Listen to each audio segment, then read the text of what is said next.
No capítulo 7 de Daniel, o profeta recebe uma visão noturna do futuro.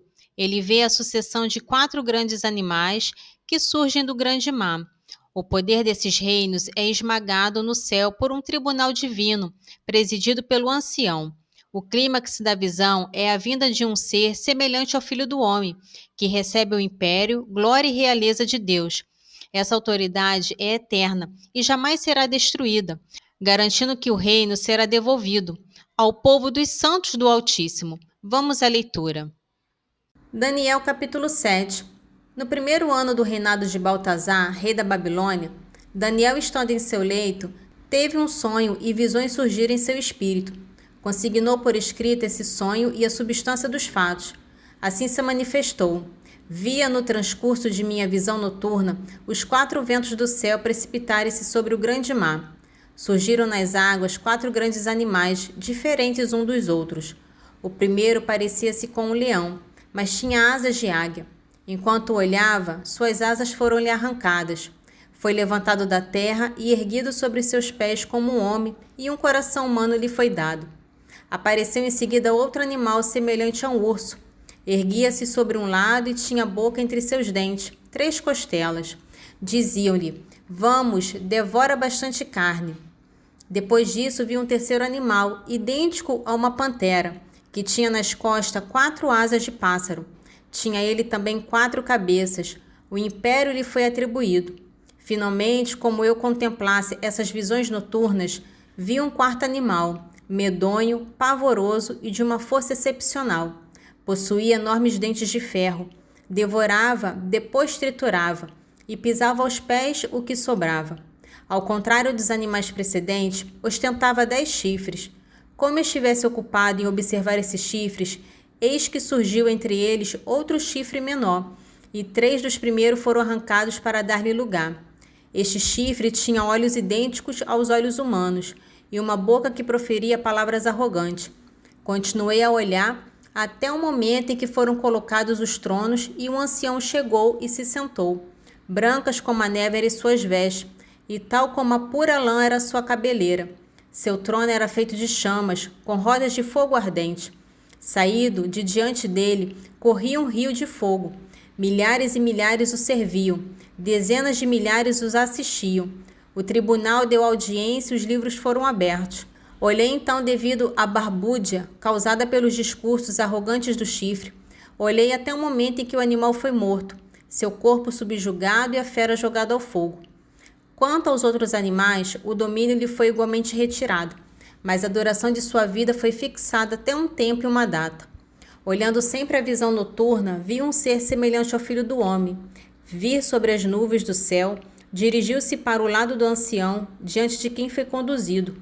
A ele foram dados impérios, glória e realeza, e todos os povos, todas as nações e os povos de todas as línguas serviram-no. Seu domínio será eterno, nunca cessará e o seu reino jamais será destruído. Quanto a mim, Daniel, senti minha alma desfalecer dentro de mim e fiquei perturbado por essas visões de meu espírito. Aproximando-me de um dos assistentes, perguntei-lhe sobre a realidade de tudo isso.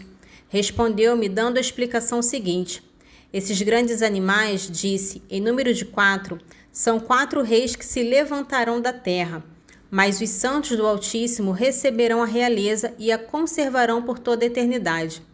Quis então saber exatamente o que representava o 4º animal, diferente dos demais, pavoroso e extremo, cujos dentes eram de ferro e as garras de bronze, que devorava, depois triturava e calcava aos pés o que sobrava. Quis ser informado sobre os 10 chifres que tinha na cabeça, bem como a respeito desse outro chifre que havia surgido e diante do qual 3 chifres haviam caído. Esse chifre que tinha olhos e uma boca que proferia palavras arrogantes e parecia maior que o dos outros. Tinha visto esse chifre fazer guerra aos santos e levar-lhe vantagem, até o momento em que veio o ancião, quando foi feita justiça aos santos do Altíssimo e quando lhe chegou a hora de obter a realeza. Ele me respondeu: o 4º animal é um 4º reino terrestre, diferente de todos os demais, que devorará, calcará e aniquilará o mundo. Os 10 chifres indicam 10 reis levantando-se nesse reino, mas depois dele surgirá outro diferente, que destronará 3. Proferirá insultos contra o Altíssimo e formará o projeto de mudar os tempos e a lei. E os santos serão entregues ao seu poder durante um tempo, tempos e metade de um tempo. Mas o julgamento se realizará e lhe será arrancado o seu domínio, para destruí-lo e suprimi-lo definitivamente. A realeza, o império e a sucerania de todos os reinos situados sobre os céus serão devolvidos ao povo do Santo do Altíssimo, cujo reino é eterno e a quem todas as soberanias renderão seu tributo de obediência. Aqui terminou o discurso a mim dirigido. Quanto a mim, Daniel, meus pensamentos transtornaram-me a ponto de me mudar de cor, mas conservei tudo isso em meu coração. Hoje iniciamos a segunda carta de Pedro, e no capítulo 1, Pedro saúda os que receberam a fé tão preciosa e afirma que Deus nos deu tudo o que contribui para a vida e a piedade, permitindo-nos ser participantes da natureza divina. O cerne da exortação é o chamado ao esforço contínuo para adicionar virtude à fé, formando uma escada de crescimento que garante que o cristão não tropeçará jamais e terá a entrada largamente aberta no reino eterno.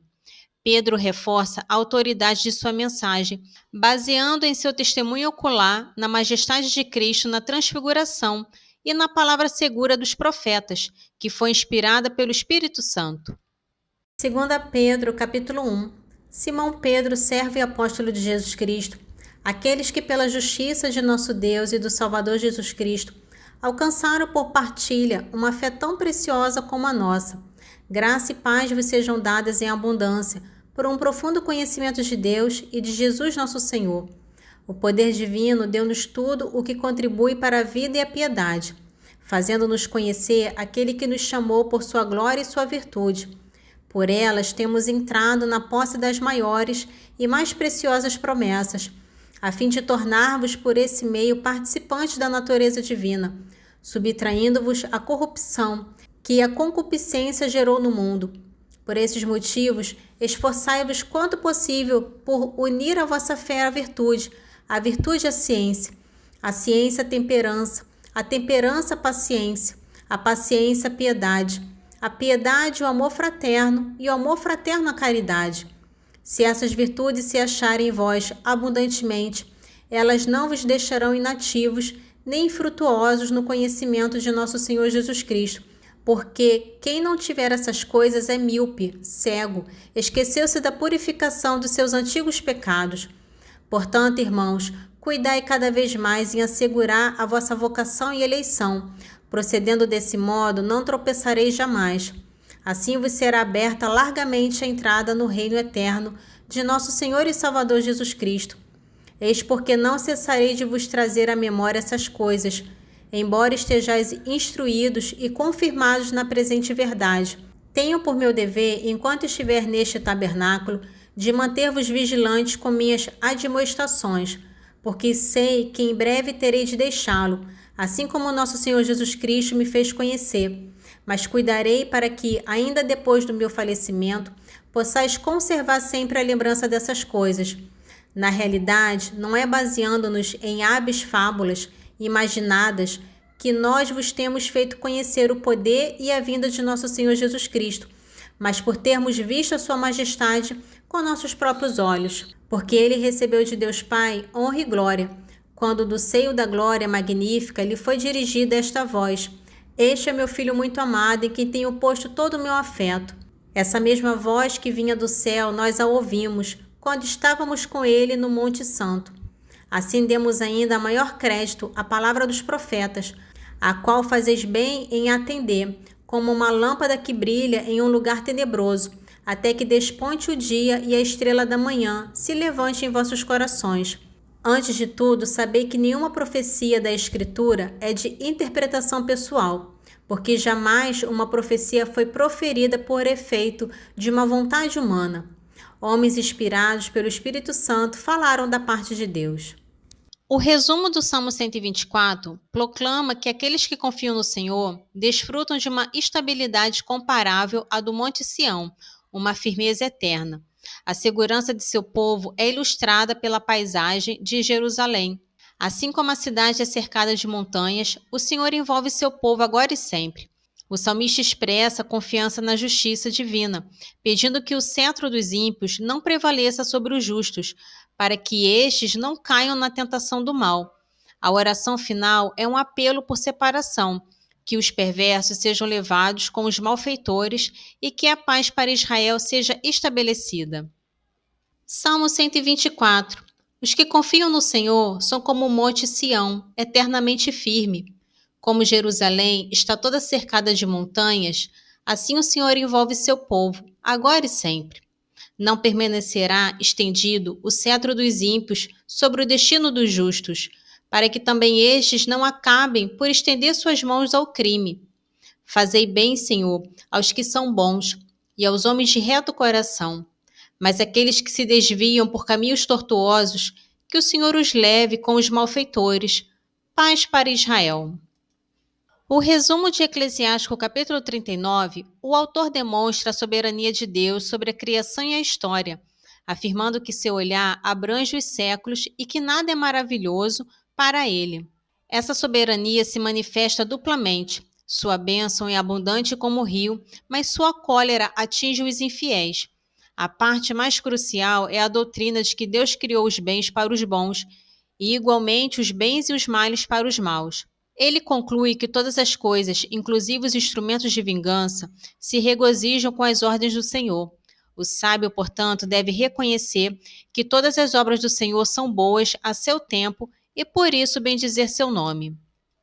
Eclesiástico capítulo 39, dos versículos 22 ao 41. A sua voz conteve-se a água amontoada. A uma palavra de sua boca, as águas ajuntaram-se como reservatórios. A sua ordem fez-se calmaria, e a salvação que ele dá não será mesquinha. São-lhe apresentadas as ações de todos os viventes. Nada é oculto aos seus olhos. Seu olhar abrange de um século a outro. Nada é maravilhoso para ele. Não se deve dizer, o que é isso? O que é aquilo? Pois todas as coisas serão examinadas a seu tempo. A bênção dele é como um rio que transborda, como o dilúvio inundou a terra inteira. Assim a sua cólera será a sorte dos povos que não o procuram. Assim como ele transformou as águas em aridez e ressecou a terra, e o seu comportamento é determinado pelo deles, assim em sua ira, seu comportamento é motivo de queda para os pecadores. Assim como os bens, desde o princípio, foram criados para os bons, assim os bens e os males o foram para os maus. As coisas mais necessárias à vida do homem são a água, o fogo, o ferro, o sal, o leite, o pão da flor de farinha, o mel, a uva, o azeite e o vestuário. Todas essas coisas são bens para os fiéis, mas tornam-se males para os ímpios e os pecadores. Há espíritos que foram criados para a vingança, aumentaram seus tormentos pelo seu furor. No tempo do extermínio manifestarão sua força, e apaziguarão a fúria daquele que os criou. Fogo, granizo, fome e morte, tudo isso foi criado para a vingança, como também os dentes dos animais, os escorpiões, as serpentes e a espada vingadora destinada ao extermínio dos ímpios. Todas essas coisas se regozijam com as ordens do Senhor e mantêm-se prontas sobre a terra para servir oportunamente, e chegando o tempo, não omitirão uma só de suas palavras. Por isso, desde o princípio estou firme em minhas ideias, refleti e as escrevi. Todas as obras do Senhor são boas, ele põe cada coisa em prática quando chega o tempo. Não há razão para dizer, isto é pior do que aquilo, porque todas as coisas serão achadas boas a seu tempo. E agora, de todo o coração e com a boca, cantai e bendizei o nome do Senhor. Glória ao Pai, ao Filho e ao Espírito Santo, assim como era no princípio, agora e sempre. Amém. Divino Espírito Santo, iluminai-nos, guiai-nos, dai-nos sabedoria e discernimento. Amém.